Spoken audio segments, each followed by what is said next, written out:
The word struck me harder than any insult I had ever endured in my 74 years of life.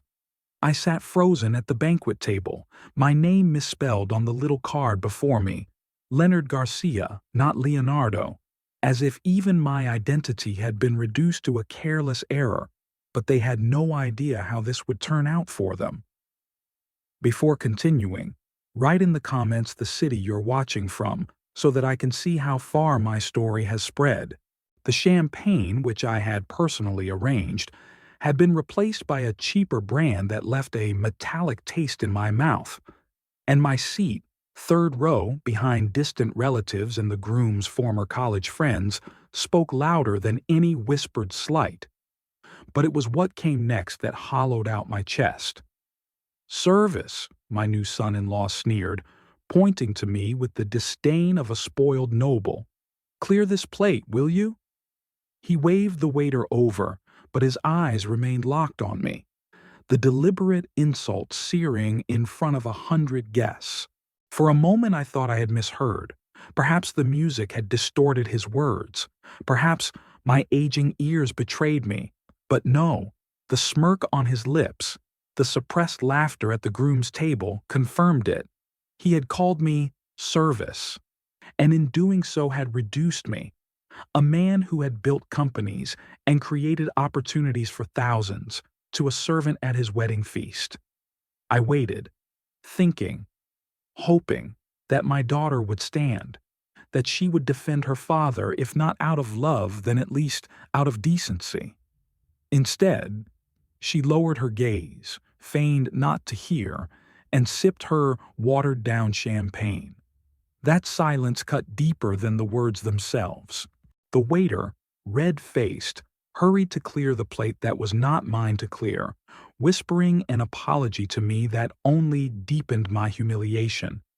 Around us, conversations faltered and then resumed with that artificial brightness people adopt when they want to pretend they saw nothing. My daughter's friends turned their heads. The groom's mother pressed her pearls with satisfaction, and even my own cousin shifted uncomfortably, unwilling to confront the scene. I leaned back in my chair, my hands trembling not with age but with fury, and picked up my phone. My partner's voice answered after a single ring. "Cancel all contracts related to my daughter," I said evenly. There was a pause and then a clipped, "Understood." $30 million dissolved with those words. The hum of conversation around the hall dimmed in my mind, replaced by the steady beat of resolve. My daughter turned pale when she realized what I had done, her hands clutching her glass so tightly it nearly shattered. She knew what that decision meant, and it wasn't just money. That was the moment I understood. It was time to change the balance of power. I had not planned to be an outsider at my only daughter's wedding. For weeks, I had told myself it would be a day of joy, that whatever distance had crept between us in recent years could be bridged, at least for a few hours, by shared celebration. Yet from the moment I arrived at the church, I felt like an unwelcome guest. The first sign was the seating card, Leonard Garcia. Not a difficult name, not an exotic spelling, yet it had been butchered as if the effort to remember me was too great. The usher, a boy too young to hide his smirk, looked at me as though I was the one who had made the mistake. Inside, I discovered that my seat was not among the front rows reserved for family, but behind them, third row, where the view of the altar was obscured by hats and veils. My daughter had smiled from the aisle, but it was the polite smile one offers a stranger, not the radiant look of gratitude I had imagined. I tried to console myself. Weddings are chaotic, I told myself. Small errors are inevitable.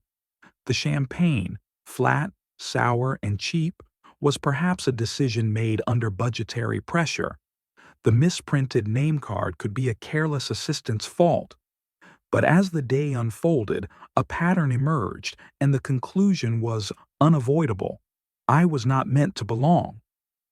At the reception, the groom's family occupied the prime table near the stage. their laughter filling the room, their designer suits catching the chandelier light. My seat in the third row was squeezed between two distant cousins I barely knew and a business associate of the groom who spent most of the meal on his phone. No introductions were offered, no toasts included my name. I might as well have been invisible, until, of course, I was not invisible, but degraded. When my son-in-law called me service, a ripple of amusement passed through his side of the room. His father, a bloated man with a permanent sheen of sweat, chuckled approvingly. His mother, regal in her contempt, leaned toward her neighbor and whispered something that made both of them smile. And my daughter, my only daughter, remained silent. I had once carried her on my shoulders through the streets of Barcelona, showing her the cathedrals, explaining to her how stone could be shaped into beauty. I had paid for her schooling, her trips abroad, her first apartment. I had worked through nights, missed vacations, and signed contracts that risked everything, all to ensure she never lacked. And here she sat, pretending not to hear her husband call me a servant. It was not anger that filled me in that moment, but clarity. I had built too much, sacrificed too much, to allow myself to be diminished at my own daughter's wedding. So I made the call, the simplest call of my career, and with a single order withdrew the keystone deal her future depended on. The rest of the banquet blurred. Speeches were given, laughter erupted at jokes I did not hear, and plates of food were set before me that I did not taste. I studied faces instead. To my right, my cousin Isabel avoided my gaze, her fork trembling slightly in her hand. She had always been timid, always the one to lower her eyes when conflict arose. To my left sat Diego, my daughter's godfather, who had once sworn to protect her from harm. He glanced at me with a mixture of pity and helplessness, as if to say, "I saw, but what can I do?" Across the hall, the groom's brothers drank greedily, their arrogance unchecked. They had inherited their father's sneer and their mother's hauteur. They were the kind of men who believed the world owed them, who looked at others only to measure what could be taken. And in the center of it all sat my daughter, pale and stiff, her smile cracking at the edges. She knew the weight of what I had done. The $30 million deal was not just a business arrangement. It was the foundation of her husband's new venture, the very venture he had boasted would set them among the elite. Without it, their carefully constructed future would crumble. For the first time that day, I saw fear in her eyes. I excused myself before the dancing began. No one tried to stop me. Not my cousins, not the groom's family, not even my daughter. I walked past the waiters, who gave me sympathetic nods, and out into the cool night air. The city lights shimmered on the pavement, distorted by the thin layer of rain that had begun to fall. I stood for a moment, breathing deeply, letting the night cleanse the bitterness from my lungs. I realized then that this wedding was not the end of something, but the beginning, a turning point. For too long I had allowed my children, and later their spouses, to dictate the terms of our relationship. I had tolerated slights, overlooked disrespect, convinced myself that sacrifice was the price of fatherhood. But no more. If they wished to treat me as the help, then they would learn that the help, when insulted, can also walk away and take everything with him. The balance of power had shifted, and I would not let it shift back. When I left the wedding that night and walked into the rain, my thoughts did not stay in the present.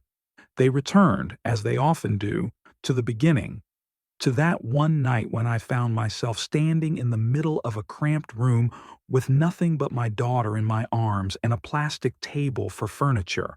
I had just signed the divorce papers.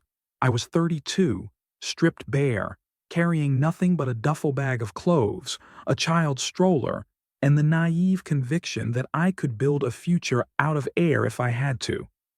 My ex-wife left without ceremony, taking what little money we had saved and, mercifully, leaving our daughter with me. I suppose she thought I would break under the weight of responsibility. Instead, it became the only anchor I had. The room above the hair salon was not much. One window with peeling paint, a mattress on the floor, a second-hand crib, and a plastic table that wobbled with every touch. But it was ours. Every night after rocking my daughter to sleep, I sat at that table with borrowed ledgers and a cheap calculator, trying to imagine how to turn my skills into survival. I had always been meticulous. Numbers calmed me. Budgets, contracts, plans, they made sense when life didn't. So I began taking odd jobs. Bookkeeping for a neighbor's auto shop, managing the accounts of the salon downstairs, then slowly handling paperwork for a small construction crew that trusted me because I worked harder than anyone else. One by one, the jobs became contracts, and the contracts began to overlap. I hired my first employee, a young man named Sergio, who had the energy of a racehorse and the loyalty of a soldier. He worked for scraps at first, but he believed in me. Then came Marta, a woman in her 40s who had been overlooked by every firm because of her age. She organized our chaos with a sharp tongue and an unshakable discipline. Together, we turned my rented room into an office.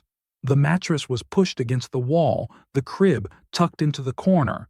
My daughter, not yet 2, slept under the desk while we worked late into the night. I remember her small hands clutching her blanket, her breathing steady, the glow of the desk lamp falling across her face. That sound, the quiet rhythm of her sleep, was what kept me from collapsing when exhaustion threatened to take me. Clients noticed the child. Some frowned, some smiled, but most respected the fact that I was not hiding my reality. I was a man with nothing but a daughter and a will to endure. Slowly, that became our story, our brand before we even had a name. Years passed. The room above the salon gave way to a rented office with real desks. The plastic table was replaced with oak. I bought my daughter her first bicycle, then her first piano, and then her first set of books for university. Through it all, she remained by my side. As a little girl, she played with paper clips in the corner. As a teenager, she answered phones and filed receipts. As a young woman, she began to see patterns in the ledgers even before I did. I was proud. God, I was proud. Watching her transform from a child who drew castles in the margins of invoices to a financier who could hold her own in meetings with men twice her age was the greatest joy of my life. I never once thought of the company as mine alone. It was ours, a father-daughter creation. She grew up within its walls, and I believed it would always protect her as I had. But success does strange things to people. As the company grew from a handful of employees to hundreds, from rented rooms to glass towers, a subtle shift occurred. The story of our beginnings began to change, not in facts but in tone. What had once been told with humility, that I had carried my daughter into the office and built something from nothing, became a marketing device. In brochures and interviews, I was called a legend, a visionary, the founding spirit. My name was framed in gold letters, my face in portraits. At first, I thought it was respect, but then I realized they were embalming me while I was still alive. A legend is safe, unthreatening, frozen in the past. A real leader is dangerous, decisive, still capable of shaping the present. The more my daughter rose within the company, the more I was transformed into this legend. She introduced me at conferences with reverence, but the kind of reverence one gives a statue. She spoke of how my father built the foundation and we stand on his shoulders. The implication was always the same. His time has passed, ours has come. I noticed the glances during board meetings, the subtle dismissals when I raised objections. My daughter would smile politely, place her hand on mine, and say, "That was the old way, Papa." Things are different now.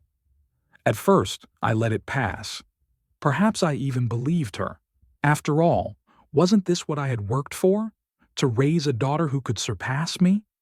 If she wanted to take the lead, who was I to stand in her way? But silence is dangerous. By the time I realized how far things had gone, the narrative was set. In speeches, she began to say, "My father was our inspiration." Was. Past tense. At corporate events, my name was used as a slogan, not as authority. I became the photograph on the wall that everyone bowed to, but no one listened to. I remember the day it hit me hardest. We were unveiling a new headquarters, a monumental building of glass and steel. She stood at the podium, radiant, speaking of the company's vision. "We are here because of a dream," she said. "A dream my father once had in a small room above a salon." The audience applauded. Cameras flashed. She turned and gestured to me, seated in the front row. "Let us honor him," she said, and the hall rose in standing ovation. I stood, I smiled, I waved. Inside, I burned, because I saw the truth in their eyes. I was no longer the leader of the company. I was the mascot. From that day forward, I noticed how meetings were scheduled without me, decisions made in rooms where I was not invited. My daughter would assure me that everything was under control, that I should rest, that I had done enough. My name remained on the documents, but the power was slipping through my fingers, and I remained silent. For too long, I told myself it was natural, that fathers must step aside for daughters, that this was the order of life. I convinced myself that my role was to bless, to nod, to accept the rewriting of history. But history is not just stories in brochures. It is the truth of what we endured, the nights without sleep, the plastic table, the child under the desk. And when I heard my son-in-law call me service, I understood that by remaining silent, I had allowed the truth to be stolen, not only from me, but from the company itself. I was not a legend. I was not a relic. I was a man who had built, sacrificed, and endured. And if my daughter and her husband thought they could erase me with polite smiles and contemptuous remarks, they were mistaken. That night, walking away from her wedding, I promised myself I would no longer be silent. When people imagine betrayal, they think of sudden blows, a knife in the back, a heated quarrel, a public scandal. But the truth is more tedious, more exhausting. Betrayal often comes drop by drop, like water wearing down stone, until one day you realize the ground beneath you is no longer yours. After the unveiling of our headquarters, after I heard the past tense in my daughter's words, I began to plan. I didn't announce my intent. I didn't storm into offices or demand meetings. I simply began to redirect the current that had once been flowing in her favor. I was not alone. The old guard, Sergio, the first young man I had hired when we were nothing but a desk above a salon, and Marta, the tireless organizer who had grown into a matriarch of our operations, saw what was happening. They remained loyal not because I paid them well, though I did, but because they had suffered through the lean years with me. They remembered the child sleeping under the desk, the meals of bread and instant coffee, the creditors pounding at the door. They saw how my daughter, once a partner in survival, had grown into someone who treated history as marketing and her father as a prop. And they quietly sided with me. Together, we began to remove her from the real levers of power. It started with contracts, where once her signature appeared beside mine at the top, symbolizing shared authority, I instructed the legal team to place it at the bottom, beneath the operational directors, beneath even the financial controller. "It's a small adjustment," I explained. "Symbolic." She didn't protest at first, perhaps thinking it an oversight, but she noticed. I saw her eyes linger on the page, her lips tighten. She didn't ask why, she only signed. Then came the speeches. She had always been articulate, if not inspired. Numbers spoke more clearly to her than words ever could. But as the face of the company, she was expected to give addresses at conferences, industry gatherings, investor dinners. I arranged for the communications team to draft her speeches, polished, empty texts filled with jargon she would never have used herself. Strategic synergies, sustainable growth trajectories, paradigm shifts, words that tasted of cardboard. She delivered them with a smile, but anyone who truly listened could hear the dissonance. It was like watching a musician play an instrument slightly out of tune. The audience applauded, of course. They always applaud. But the respect was slipping. She was becoming ornamental. Meanwhile, her husband, the man who would later call me Service, perfected his role as the enthusiastic son-in-law. He played it well, I admit. He appeared at company events beaming with pride, shaking hands, telling anyone who would listen how fortunate he was to have married into such a visionary family. Leonardo built the foundation, he would say, clapping me on the back, and my wife continues his legacy. To the outside world, it looked harmonious. Inside, it was corrosive. Because every time he spoke, it was clear that he was the one angling for influence, not her. He asked questions in meetings that weren't his to attend. He hovered at her side, whispering suggestions she parroted aloud. He cultivated the board members with casual lunches and rounds of golf, while she remained busy rehearsing speeches she didn't write. She became, quite literally, a decoration, a symbol of continuity, a daughter holding a microphone while her husband maneuvered quietly to attach himself to her authority. And yet, I had anticipated it. For months, I instructed the legal team to draft new documents, amendments, restructuring clauses, shareholder agreements that looked innocuous but carried heavy weight. Her voting rights were diluted. Her direct access to funds was restricted. Decisions once requiring her approval were rerouted to committees loyal to me. Her shares were gradually encircled by provisions that made them impressive in number but hollow in power. She signed them all. Sometimes she read quickly, sometimes not at all. Perhaps she trusted me too much, or perhaps she trusted her husband, who always nodded and assured her it was just procedure. By the time her wedding approached, she was effectively stripped of power in her own company, though she did not yet realize it. Her signature still appeared, her speeches still echoed in the halls, her portrait still graced the annual reports. But those were masks, not muscles. The muscles were mine again. I remember the board meeting 2 weeks before her wedding. She arrived late, her hair flawless, her dress immaculate. Her husband was with her, though he had no right to be there.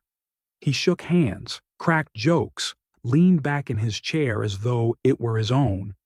When the financial results were presented, she glanced at the papers, then looked to him. He whispered. She repeated, "A marionette." Some of the directors smiled politely. Others avoided my eyes. Only Sergio, seated 2 chairs down, let his gaze flicker toward me in silent acknowledgement. That was when I knew she was lost. Not because she was incapable. She had once been brilliant. Not because she lacked talent. She had more than most. But because she had surrendered. Piece by piece, willingly or not, she had given herself away. To her husband's ambition, to the illusion of respect from people who only tolerated her because of her last name. And as her father, as the man who had built this empire brick by brick, I could not watch it continue. So I tightened the net. By the morning of the wedding, when I dressed in my best suit and prepared to watch her walk down the aisle, I already knew the truth. She was no longer a leader of the company.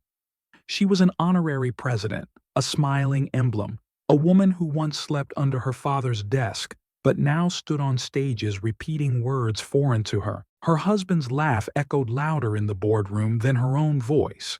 Her signature, once at the top, now barely visible among the crowd. And yet she believed herself powerful. She believed the wedding was the culmination of everything: her career, her life, her family. I let her believe it. Because sometimes the cruelest kindness a father can give is to let his child discover reality not from his warnings, but from the collapse itself. And when her husband turned to me at the banquet and called me service, when she pretended not to hear, I knew she had crossed the final threshold.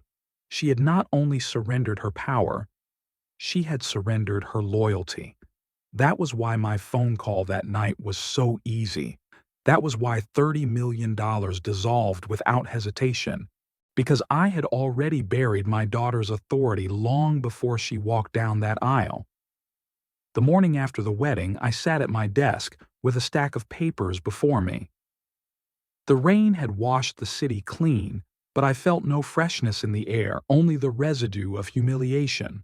I had spent the night sleepless, turning over in my mind every detail of the banquet: the misspelled name, the cheap champagne, the third-row seat, and above all, the word service. Insults fade quickly when they come from strangers. When they come from your own blood, they lodge like splinters in the skin, refusing to heal. So I did what I had always done when pain threatened to overwhelm me. I worked. The documents had been prepared in advance. My lawyers knew me well enough not to ask questions when I requested new drafts of the family trust 6 months earlier. Back then, I had not yet decided whether to use them. But after the wedding, hesitation evaporated. I signed with steady hand, transferring voting rights back into my sole control, stripping my daughter and her husband of all powers they had quietly acquired. Their shares remained. I was not cruel enough to make them paupers. But they were ornamental. The trust was mine again. The final word mine alone. It was not vengeance. It was clarity. When the signatures dried, I placed the folder in the safe and pulled out a fresh leather-bound notebook. On the first page, I wrote in large, deliberate letters, incidents. It would not be a diary. Diaries are for confession, for unburdening. This would be a ledger, a record of every slight, every humiliation, every insult too easily dismissed if left to memory. I was a man of numbers, of balance sheets. This would be the same. An accounting of betrayal. The first entry was obvious. Date, wedding day. Event, banquet. Son-in-law referred to me as service in front of guests. Daughter did not intervene. Guests silent. I underlined the word silent. The notebook gave me unexpected calm. I had always believed that what is written becomes real, and what is real can be acted upon. Memory fades, excuses multiply, but paper is incorruptible. If I was to fight for my dignity, I needed evidence, even if it was only for myself. The effect of my phone call at the banquet was immediate. $30 million is not just a number, it is a signal, a thunderclap. Within days, the business world was buzzing. Why had Leonardo Garcia canceled such a deal? What had gone wrong? Who was to blame? And slowly, inevitably, fingers pointed to my daughter and her husband. The same allies who had drifted from her orbit when she became ornamental now returned, drawn not by affection but by calculation. They smelled weakness. They saw opportunity. Old partners called me with cautious voices, asking how I was, slipping in questions about the young couple and their new direction. I answered politely, always in the same tone. We are reassessing priorities. Some things were premature. The words were vague enough to avoid lawsuits, sharp enough to spread doubt. Within weeks, whispers spread. She was reckless. He was arrogant. Together, they were unstable. Her husband tried to salvage their image. He appeared at functions with a dazzling smile, insisting that nothing had changed, that the canceled deal was part of a strategic pivot. He shook hands, poured champagne, gave interviews. But people are not fools. They saw the cracks. My daughter, pale and nervous, stood at his side like a mannequin. The speeches handed to her were lifeless, the applause obligatory. She no longer looked like a leader. She looked like someone waiting for the verdict. And quietly, power began to drift back to me. It happened in small ways at first. A banker who had ignored my calls for years suddenly invited me to lunch. An investor who had sworn loyalty to my daughter sent me reports for your eyes only. Even employees who had once followed her instructions now hesitated, waiting to see where authority truly lay. Sergio came to my office one evening with a glass of brandy. "The tide is turning," he said simply. His loyalty was blunt, never adorned with flattery. "People are realizing who holds the pen again." I nodded, though I felt no triumph, only a grim satisfaction, because for all the shifting alliances, I could not erase the image of my daughter lowering her eyes at the banquet. That silence still cut deepest of all. So I returned to my notebook. Date: 2 weeks after wedding. Event: daughter delivered speech at investor dinner, words not her own, stumbled over synergy, audience unimpressed, husband dominated conversation, observation. She is being used as decoration. She does not resist. I underline does not resist. The more I wrote, the more I understood that this was not just about one insult, one canceled deal. It was about a pattern of surrender. Piece by piece, she had given away what I had built, what she had once fought for. Now, without her realizing it, I was taking it back. One afternoon, Marta came to me with a folder. She had aged like a fine blade, sharper, if anything, than in her youth. She placed the folder on my desk. "These are communications from last year," she said. "Your daughter's husband tried to insert himself into procurement. He asked for certain suppliers to be given preference. I kept copies. I opened the folder. Emails, contracts, notes. Proof of his attempts to carve his own kingdom inside my walls." "You kept these all this time?" I asked. She gave me a thin smile. "I knew the day would come when you'd need them." I placed the folder beside the notebook, another entry for incidents, weeks stretched into months. The canceled agreement had ripple effects that no speech could erase. Projects stalled, partners hesitated, journalists began to ask questions. And though my daughter tried to present herself as steady, her husband's arrogance betrayed them both. He joked when he should have apologized, blustered when he should have explained. Each misstep I recorded, each rumor I preserved. It was not malice, it was discipline, because I had learned that memory is fragile, and dignity requires documentation. If one day I was forced to defend myself, to prove why I had acted as I did, I would have more than hurt feelings. I would have a ledger of truth. And as the entries multiplied, so did my control. By the end of that year, there was no question in anyone's mind. The company, the trust, the name, they belonged once more to me. My daughter remained visible, yes, smiling in photographs, shaking hands at banquets, but she was not in command. She was the portrait on the wall, and I was the hand that decided whether the wall would stand.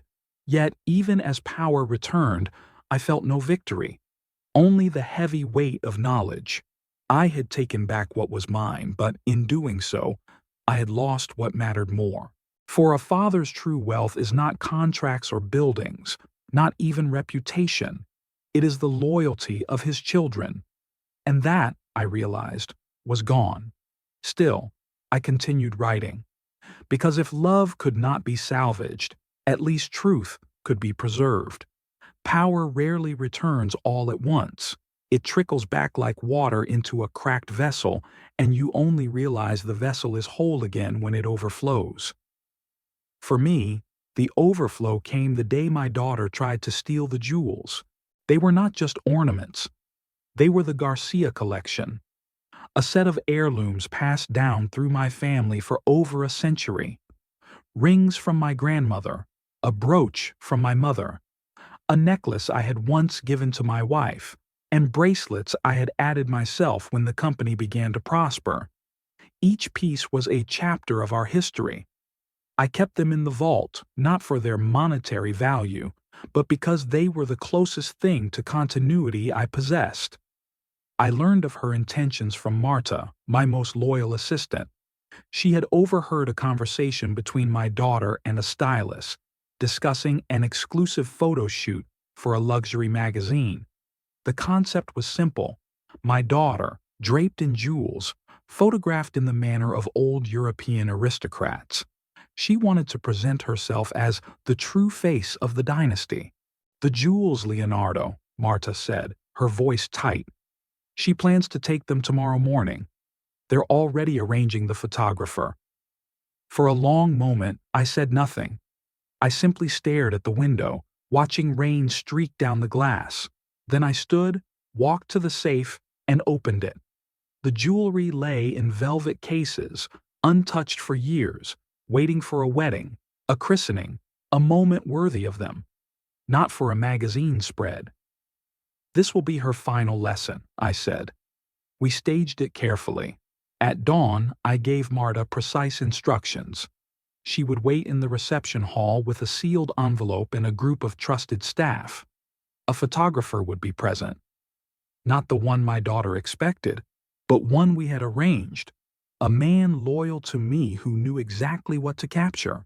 The jewels, I decided, would not be hidden. They would be bait. I placed them in a black case and left it on the conference table, the key in the lock. I knew she would not resist. At 10 o'clock sharp, my daughter arrived. She was dressed impeccably in white silk, her husband trailing behind with the smug air of a man certain of his influence. The stylist and makeup artist fluttered around them like moths to a flame. "Papa," she said, feigning surprise, "we're just borrowing a few things for a shoe. It will be marvelous publicity for the family." "Publicity," I repeated, tasting the word like ash.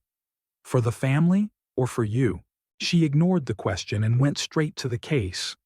Her hands trembled slightly as she opened it, as if she knew deep down she was crossing a line. She slipped the necklace around her throat, fastened the brooch to her dress, slid the rings onto her fingers. She looked radiant, but also desperate. The stylist gasped in admiration. The son-in-law clapped approvingly. Cameras clicked. And then I gave Marta the signal. She stepped forward, holding the envelope. "Señor Garcia," she said loudly enough for everyone to hear, "the documentation is ready." My daughter froze. "Documentation?" Marta opened the envelope and laid out the papers.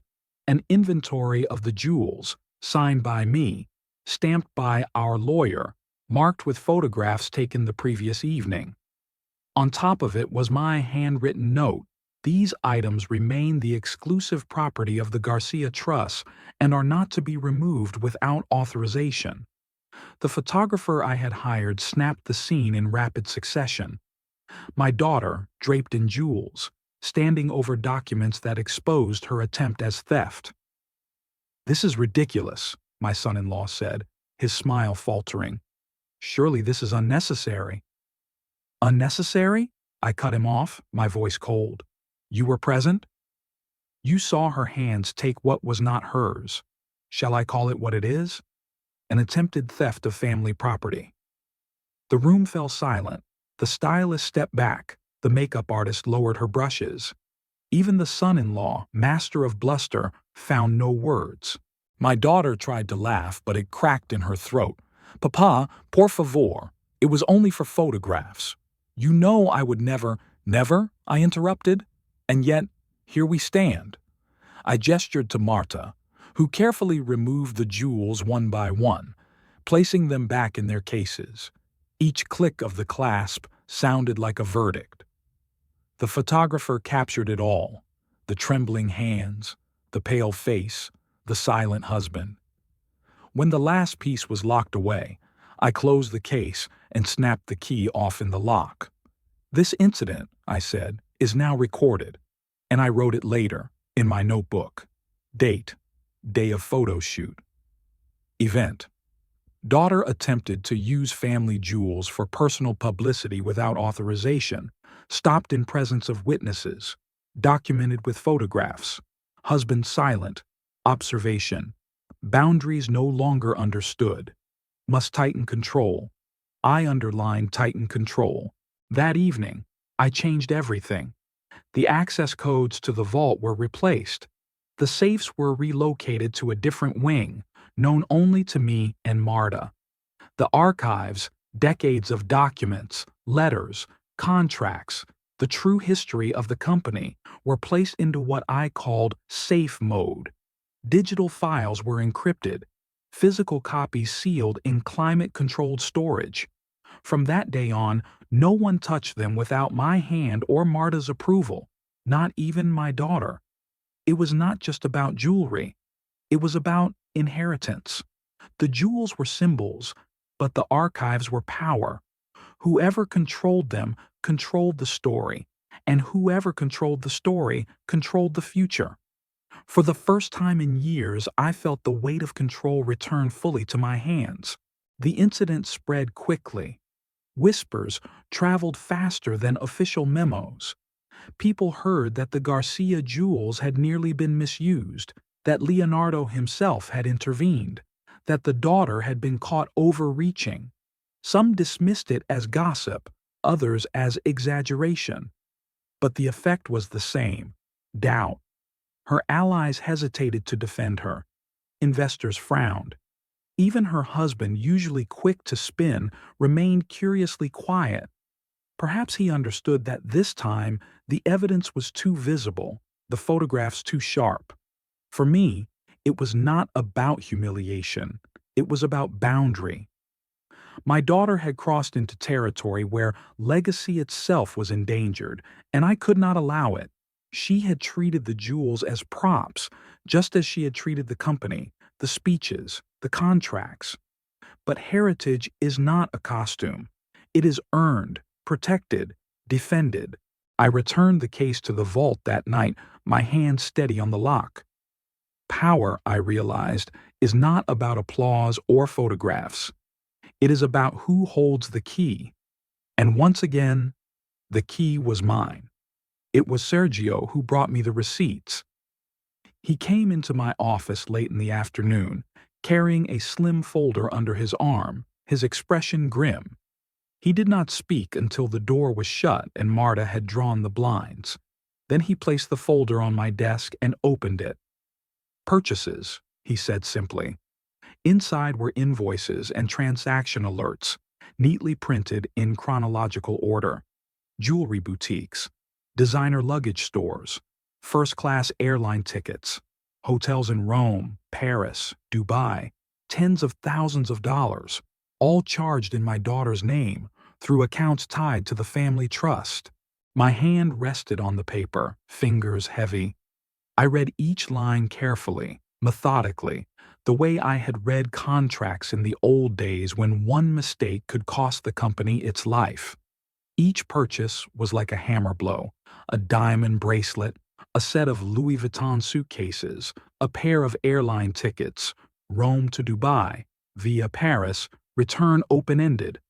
It was not just extravagance, it was carelessness. "They thought you wouldn't notice," Sergio said, his voice low, "or that you wouldn't dare to stop it." I closed the folder and looked up at him. They were wrong.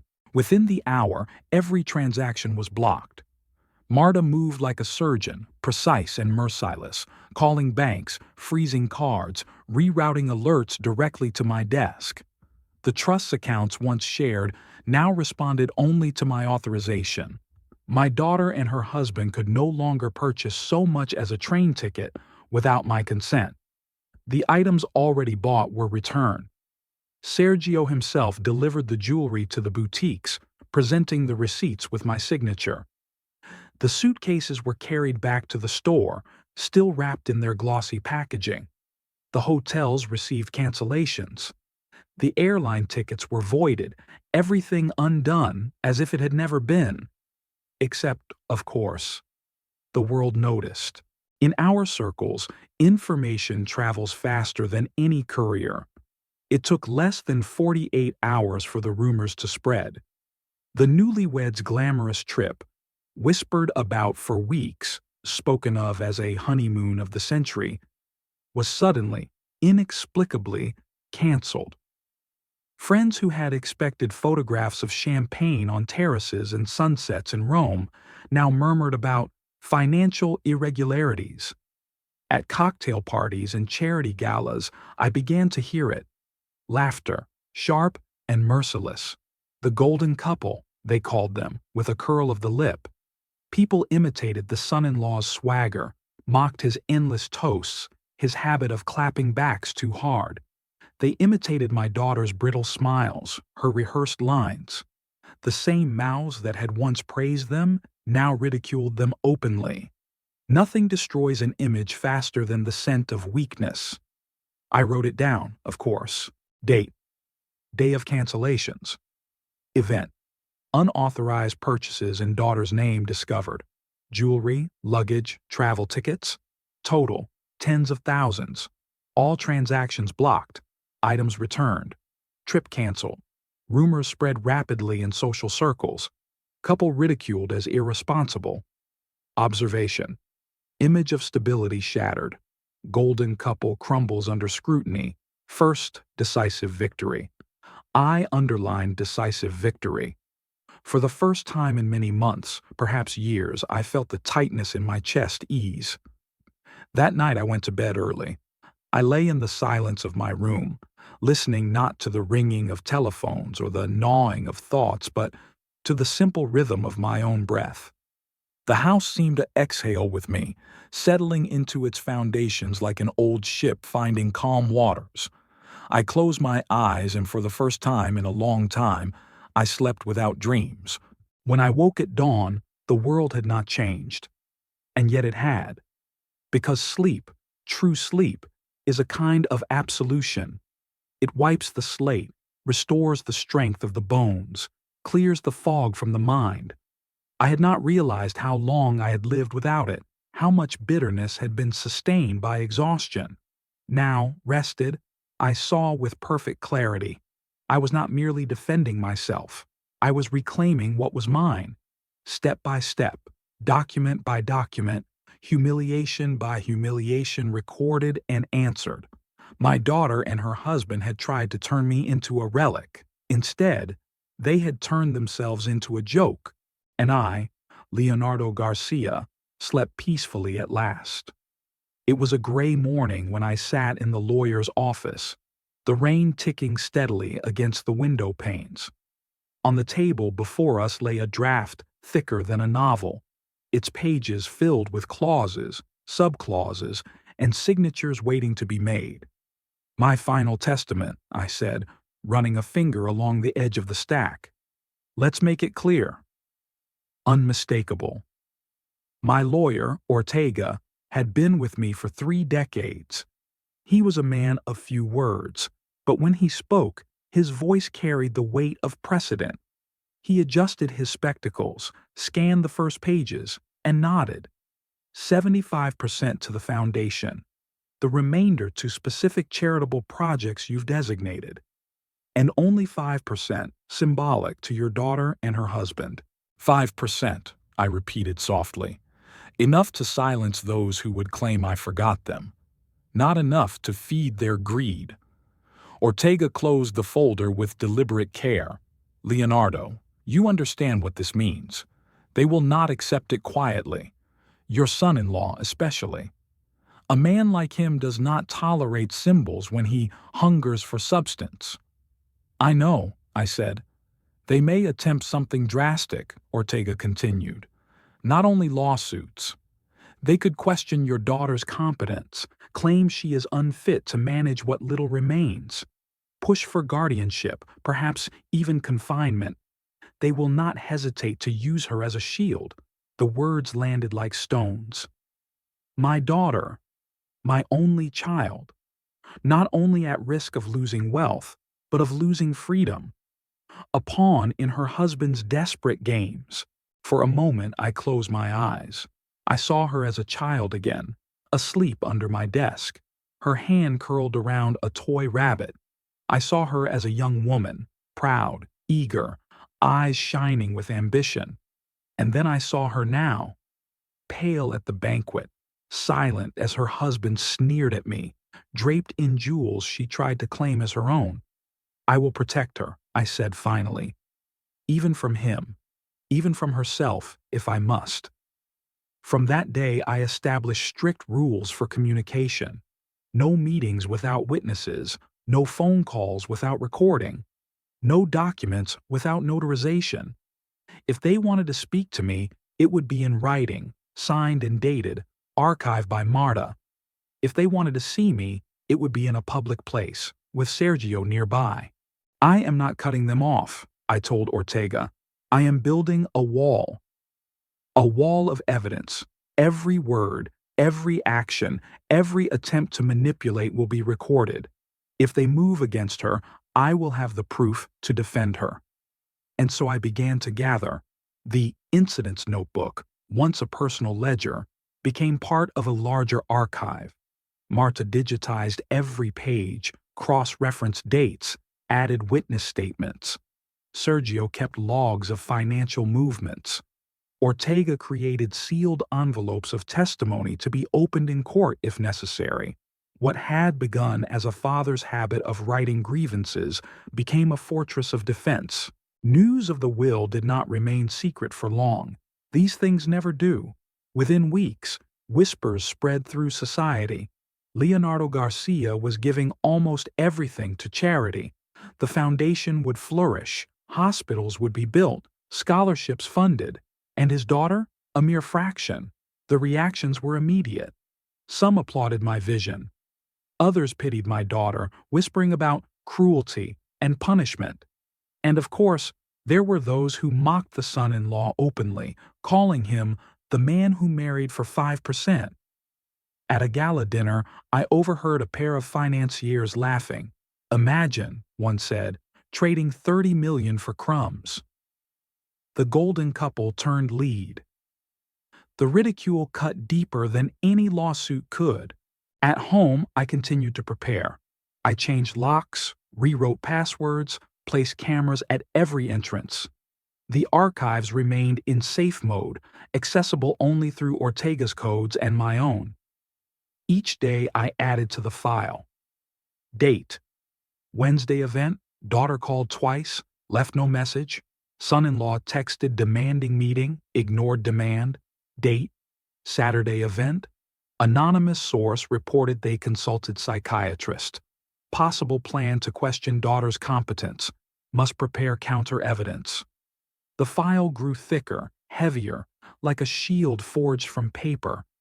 But in the quiet of the night, when the house was still, I felt the weight of sorrow. I had not built my life to end this way.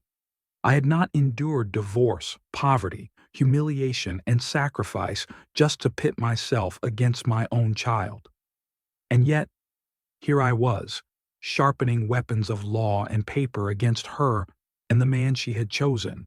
It was not vengeance, it was duty. Because I understood now, property could be rebuilt, money earned again, but freedom, once lost, is rarely returned.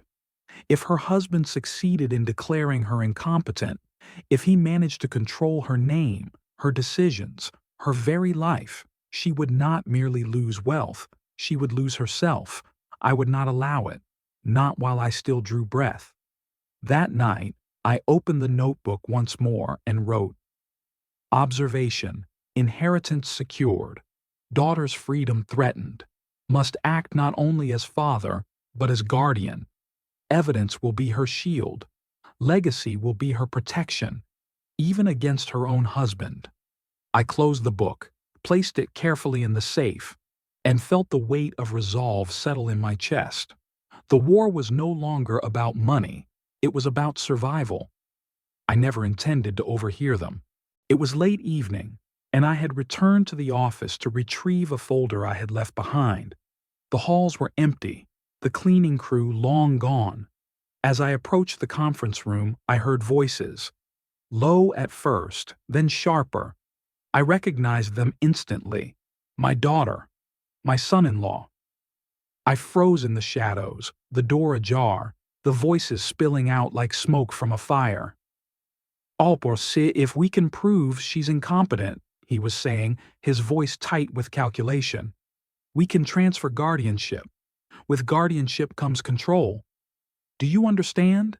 Control of her share, her name, her rights."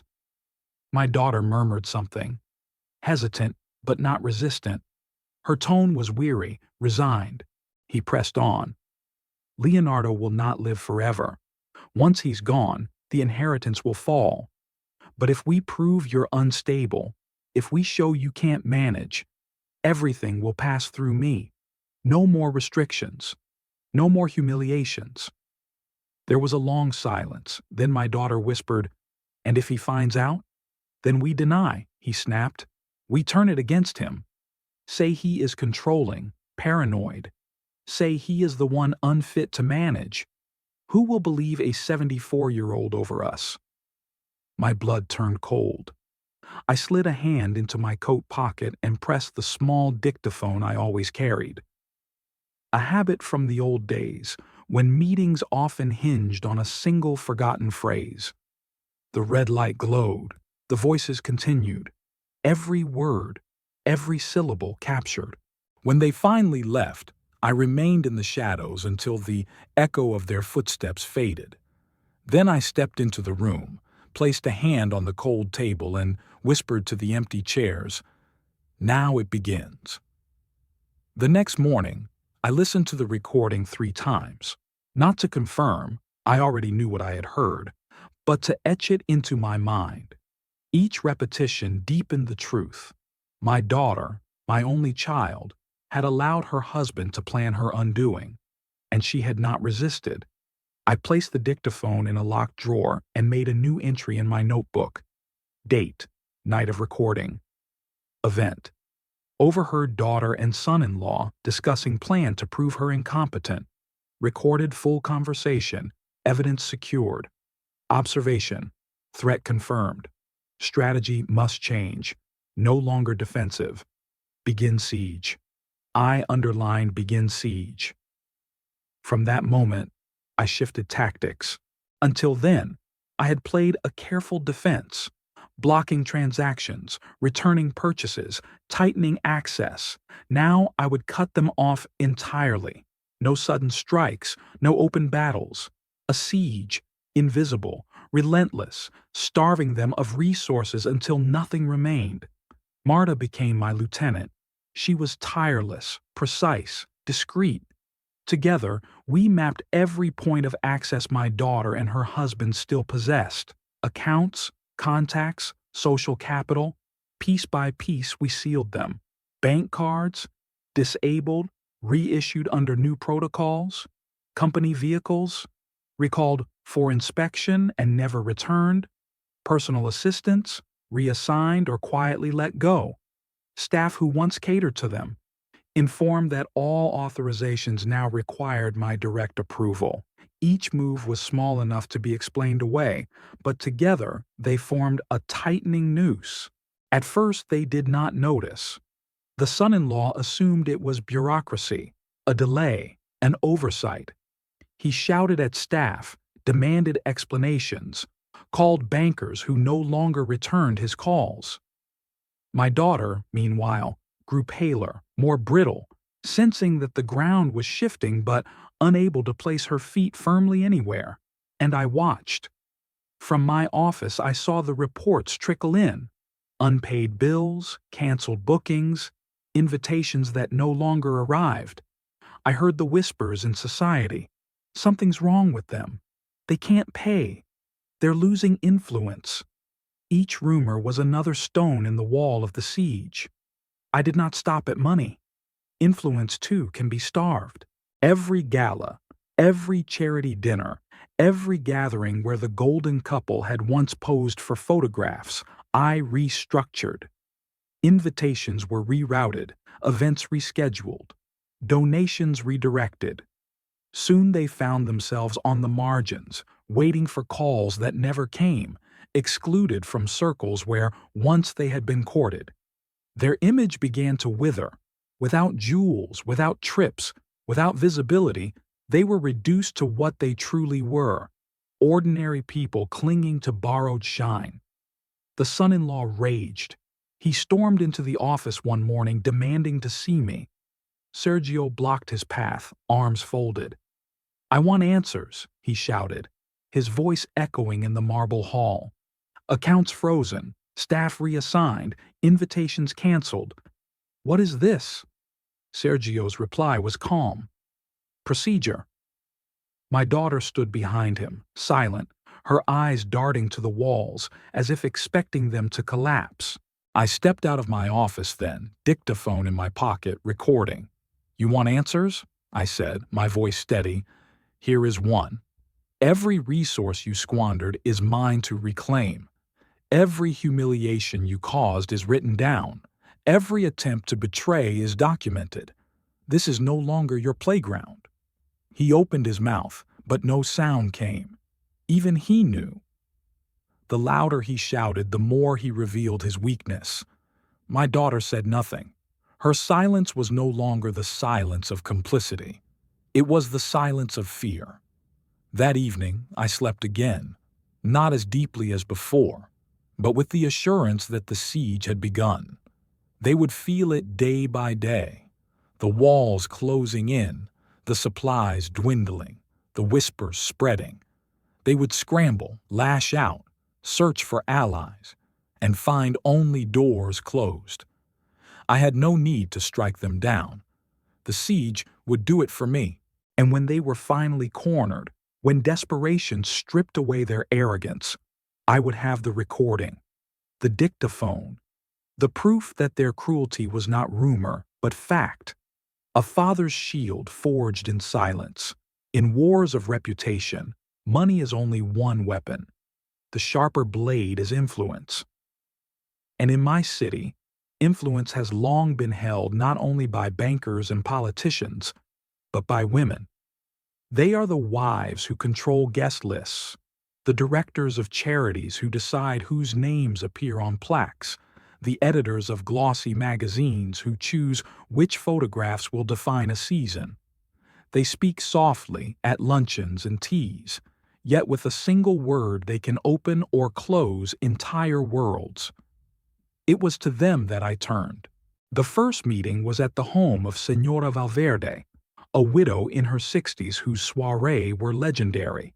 She greeted me with a warm smile, poured tea into delicate porcelain cups, and leaned forward, her eyes sharp despite her gentle tone. "Leonardo," she said, "you have been quiet too long. Tell me, what is happening with your daughter and her husband? People whisper, but no one dares speak plainly." I did not raise my voice. I did not accuse. I simply laid out the facts one by one, as if reading from my notebook of incidents. The canceled trip, the attempted use of the jewels, the reckless purchases, the plan I had overheard to declare my daughter incompetent. Her smile faded, her hand tightening on the cup. "Monstrous," she whispered. "To plot against one's own wife, and in your family? No. This must be known." I said nothing more. I did not need to. By the next morning, half the city's matriarchs had heard. The meetings continued. Over lunch at a gallery opening, I shared documents with Señor de la Cruz, who managed the largest women's charity network. At a quiet dinner with 2 editors from society magazines, I allowed them to hear fragments of the recording, not enough to expose everything, but enough to confirm the whispers were not empty. Each time I was discreet. I never appeared bitter. I spoke only of protecting legacy, of defending dignity. They carried the rest for me, their voices spreading like water through soil, seeping into every corner of the city. The effect was swift. Invitations to galas, once addressed to the golden couple, stopped arriving. Donors who had pledged to my daughter's projects quietly withdrew, citing budget adjustments. The luxury brands that had once begged her to pose in their advertisements moved on to fresher faces. At first, my daughter did not notice. She still dressed for evenings, still waited by the door for chauffeurs who never came. But soon the truth was undeniable. Their calendar, once crowded with events, grew bare. Calls went unanswered, emails unreturned. Her husband raged, cursing jealous rivals and envious old men. But the rage had no audience. The doors were closed, and the laughter of their so-called friends echoed behind them. My daughter, however, was different. I saw her confusion grow. She tried to call donors, only to find their tone polite but cold. She tried to revive projects, only to discover that colleagues had quietly shifted their allegiance. One afternoon, she arrived at the office unannounced, wearing the same white silk dress she had worn for the photo shoot debacle. She asked to see Marta. "Marta," she said, her voice trembling, "why are the projects stalled? Why do people refuse meetings with me? What has changed?" Marta, loyal but never cruel, simply handed her a file of minutes from the last board meeting. Every page showed the same truth. Proposals stalled, votes delayed, decisions redirected, until the final line signed by me. For a long moment my daughter stared at the page. Then she whispered, "They're listening to him again." It was true. Where once I had been presented as the inspiration or the sponsor, now, at luncheons and conferences, I was once again introduced as the founder. The man who had built from nothing, who had carried his daughter into the office on his shoulders, who had created not a story, but a legacy. The city remembered. And so did I. It was not triumph I felt, but restoration. For years I had been embalmed in flattery, turned into a legend, stripped of my voice. Now my voice returned, not through anger, but through respect rebuilt stone by stone. The son-in-law was not blind to it. He saw the glances shift, the conversations dry up, the empty seats at their table. He tried to laugh it off, to tell my daughter it was temporary, but his eyes betrayed panic. I, meanwhile, felt something I had not felt in a long time, myself. When I walked into a room, people rose. When I spoke, they listened. Not because I was old or a relic or a legend to be pitied, but because I was once again what I had always been, the founder. And as I stood there, shaking hands, hearing the applause return, I realized the siege was working. They were isolated, ridiculed, starved of resources and allies. Their circle shrank by the day until all that remained was the two of them and their own fear. And I, Leonardo Garcia, no longer feared anything.